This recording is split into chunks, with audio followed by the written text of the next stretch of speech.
Berkedok menjadi dukun penggandaan uang, dua orang warga Banjarnegara tega meracun korbannya hingga tewas. Sadisnya pemirsa, pelaku yang bernama Mbah Slamet diduga telah melakukan pembunuhan lebih dari 5 korban.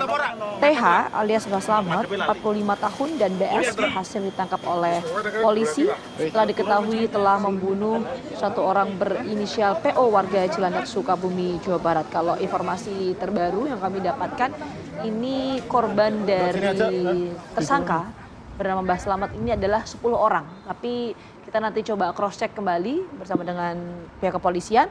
Tapi menurut keterangan pihak kepolisian, pemirsa, kronologi pengungkapan kasus pembunuhan tersebut ini bermula saat anak korban PO melaporkan kejadian orang hilang di wilayah hukum Polres Banjarnegara. Setelah dilakukan penangkapan dan interogasi oleh pihak kepolisian, pelaku nekat membunuh korban karena kesal akibat terus ditagih oleh korban. Baik, untuk mendalami mengenai hal ini, kita akan bergabung dengan AKBP Henry Yulianto, Kapolres Banjarnegara. Assalamualaikum, selamat pagi Pak Kapolres. Selamat pagi. Waalaikumsalam, terima kasih, selamat pagi Mbak Gita, Mbak Rati. Baik, Pak Kapolres boleh dikonfirmasi lagi kabarnya informasi terbaru, ini korban sampai dengan 10 orang. Dan modus apa yang digunakan oleh pelaku nih Pak? Dan pelaku hanya 2 orang atau kemungkinan ada tersangka lainnya? Baik, terima kasih Mbak. Dari hasil pengembangan dari investigasi yang dilakukan oleh para penyidik Polres Banjarnegara, bahwa kita telah menemukan korban bertambah menjadi 9. Jadi total seluruhnya adalah 10 korban, Mbak. Dan rata-rata modus operandinya sama, Mbak. Korban itu dibunuh dengan cara diracun, kemudian diberikan minuman, obat penenang dan racun potasium pada saat melaksanakan ritual di kebun milik tersangka.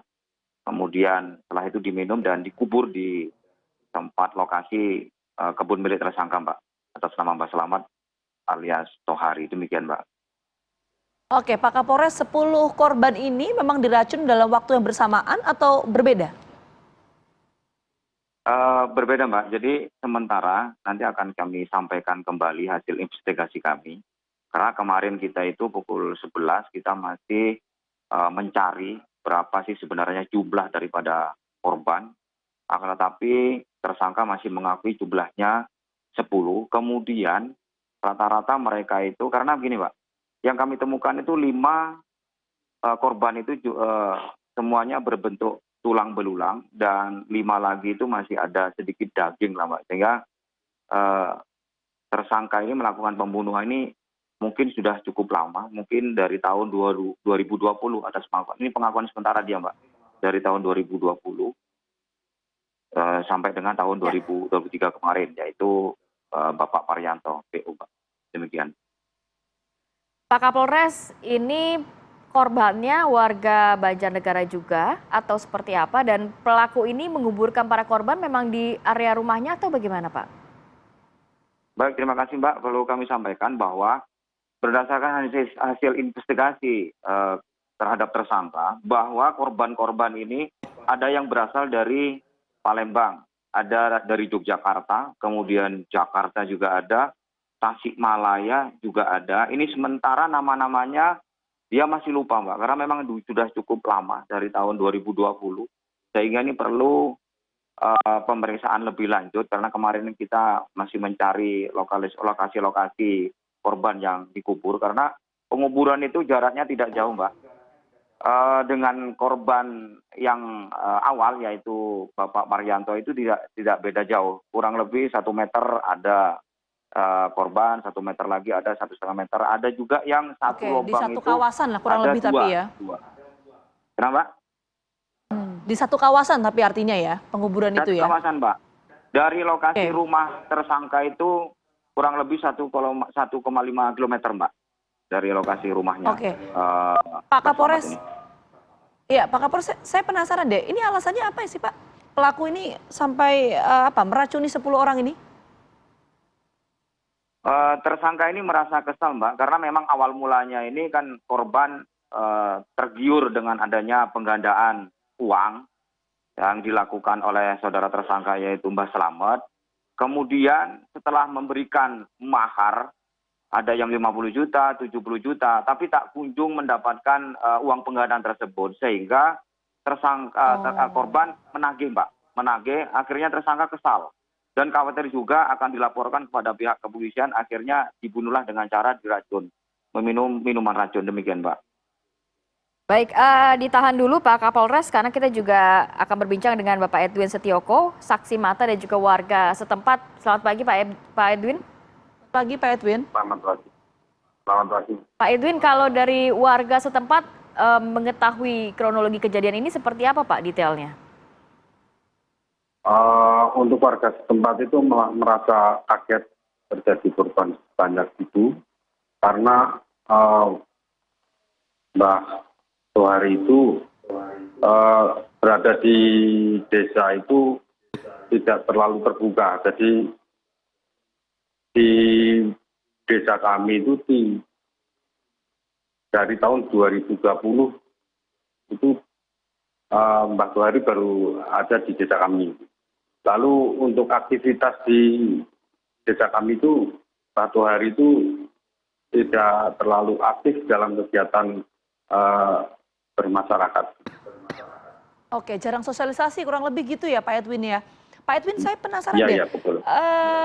Rumah dari Mbak Slamet ini atau tersangka ini itu jauh dari pemukiman warga atau gimana sih sebetulnya Pak? Di tepian rumahnya itu di tepi paling pinggir lah. Jadi dekat sama warga tapi jaraknya dekat tapi paling ujung gitu di tepi Oke, sungai. kurang lebih jaraknya berapa? Biar supaya pemirsa juga punya gambaran lokasinya seperti apa?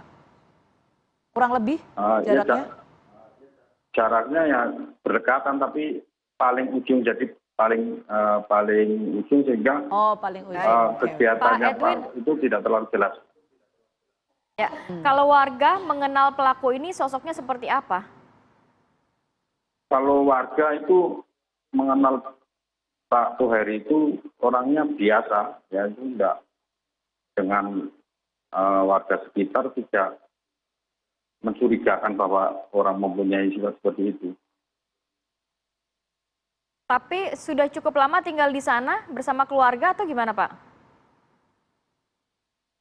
Tahun 2020 dia baru kelihatan di desa gitu, tapi untuk setiap harinya itu tidak terlalu kadang di desa kadang tidak ada. Oke, baik. Nanti saya akan coba ngobrol lagi dengan Pak Edwin, termasuk juga dengan Pak Kapolres. Tapi kita jeda dulu ya. Apa kabar Indonesia Pagi kembali hadir saat lagi untuk Anda tetap bersama kami. Oke, kita langsung lanjut ke Pak Kapolres. Pak Kapolres masih bergabung bersama kami ya Pak? Masih, Mbak. Masih Mbak Rate, Mbak Vita. Oke, Pak Kapolres, yang ingin saya tanyakan, kita fokus ke pelakunya Pak. Pelaku ini memang profesinya sebagai dukun penggandaan uang atau memang profesi sebagai dukun penggandaan uang ini dijadikan tool saja untuk kemudian menipu banyak orang hingga membunuh? Memang dari sebagian masyarakat itu tahunya dia itu seperti orang biasa, dan sebagian orang juga tahunya dia sebagai seorang orang pintar, Mbak. Ini terbukti bahwa dari luar kota ada yang datang kemudian bertemu dengan Mbah Slamet ini, bahwa memang sebagian mengatakan orang biasa, sebagian mengatakan orang pintar yang bisa menggandakan uang. Akan tetapi dalam pelaksanaan kegiatan modus penipuan penggandaan uang ini dibantu dengan BS, Mbak, ini sudah kita lakukan penangkapan. Jadi tersangkanya saat ini 2 orang, demikian, Mbak. Pak, modusnya apa sih Pak? Kok sampai orang dari luar dari Banjarnegara ini percaya jauh-jauh datang? Apakah memang pernah ada satu orang yang dianggap berhasil begitu? Perlu kami sampaikan, Mbak, bahwa tersangka ini memiliki kaki tangan, namanya berinisial BS. Nah, BS ini 1 tahun yang lalu, ini berdasarkan keterangan BS, bahwa dia mengupload, memang disuruh oleh tersangka Mbak Slamet mengupload ke Facebook. Isi daripada uploadan itu, Mbak Slamet ini adalah seorang pintar yang bisa menggandakan uang, sehingga dari beberapa orang itu terkait, termasuk korban PO yaitu Parianto ini tertarik sehingga BS ini mempertemukan korban dengan tersangka untuk bertemu di Banjarnegara Wanayasa.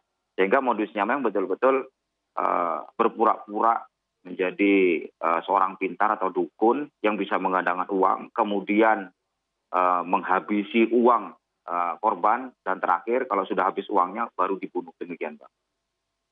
Oke, baik. Saya nanti ke Pak Kapolres lagi, tapi saya mau ke Pak Edwin. Pak Edwin, itu betul bahwa memang sosok dari Mbak Slamet ini atau tersangka memang dikenal sebagai orang pintar, profesinya sehari-hari adalah dukung penggandaan uang. Warga tahu soal itu?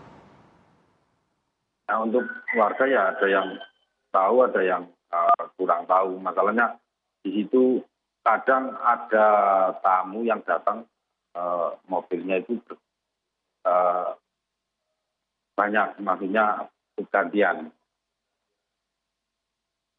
Oke, jadi memang banyak tamu yang datang ke sana begitu ya Pak ya? Kalau yang sepengetahuan warga? Ya. Oke, kalau Pak Edwin sendiri tahu soal keseharian atau profesi dari tersangka ini? Setahu saya ya juga seperti itu, jadi banyak orang yang datang ke situ itu dari luar kota gitu. Banyak tamu yang datang dari situ, dari luar kota. Oke, itu banyak tamu datang dari luar kota itu memang apa Pak? Kenapa pada banyak yang ke sana? Mungkin ada itu apa istilahnya penggandaan uang dan lain sebagainya. Pak Edwin, kalau warga sendiri mengenal nggak kaki tangan dari tersangka ini yang tadi disebutkan oleh Bapak Polisi? Enggak mengenal, enggak tahu. Jadi bukan warga sekitar ya Pak ya? Bukan warga sekitar sini. Baik. Tadi Pak Edwin juga menjelaskan ia baru beberapa tahun tinggal di sana ya, bersama keluarga ya Pak ya, tersangka ini? Iya, bersama keluarga. Baik. Saya mau ke Pak Kapolres lagi. Pak Kapolres, ini dari penyelidikan pihak kepolisian, apakah tersangkanya hanya 2 orang atau kemungkinan bisa berkembang lagi menjadi orang lain atau ada tambahan tersangka lagi Pak?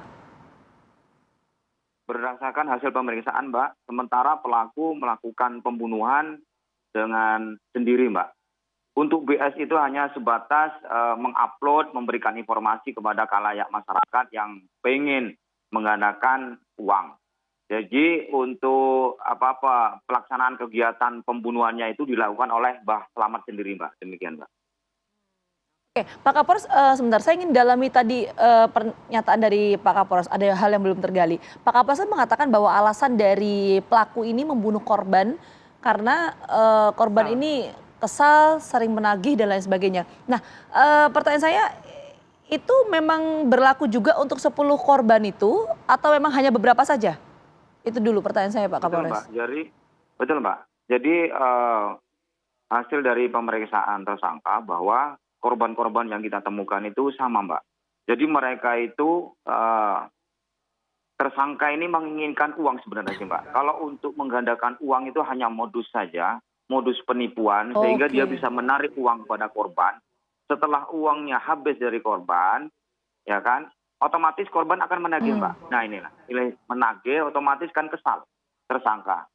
Nah itu dilakukan berulang-ulang sampai berjumlah 10 orang ini, Mbak, 10 korban ini. Dan khawatir juga nanti kalau Mbak, dilaporkan kepada pihak kepolisian, sehingga modusnya dia itu setiap habis uang selesai ditagih dibunuh, Mbak. Demikian, Mbak. Oke, ini modus penipuan seperti ini memang sudah lama digunakan oleh pelaku, Pak Kapolres? Berdasarkan hasil pemeriksaan itu sejak tahun 2020, Mbak, pengakuan dia, Mbak. Tahun 2020. Baik. Pak Kapolres, mungkin terakhir pidana apa atau pasal apa yang akan dikenakan kepada tersangka? Pasal yang kita kenakan adalah pasal 340, yaitu pembunuhan berencana dengan ancaman hukuman mati atau seumur hidup, Mbak. Maksimal 20 tahun. Demikian, Mbak. Dan adakah himbauan untuk masyarakat jangan sampai begitu ya tergiur dengan mungkin iming-imingan penggandaan uang dan lain sebagainya, Pak? Baik, betul, Mbak. Kami menghimbau kepada seluruh masyarakat jangan tergiur dengan mendapatkan uang instan dengan jumlah banyak. Semuanya itu hanya sekedar iming-iming saja, semuanya adalah penipuan, apalagi bisa menggandakan uang dengan jumlah banyak. Pengakuan tersangka memberikan mahar 70, hasilnya nanti 5M. Ini jelas otomatis tidak mungkin, Mbak. Ini jelas otomatis penipuan. Demikian, Mbak. Baik, terima kasih banyak Kapolres Banjarnegara dan juga Bapak Edwin Setioko yang sudah bergabung dan juga memberikan informasi pada pagi hari ini. Bapak sehat selalu. Assalamualaikum. Waalaikumsalam warahmatullahi wabarakatuh.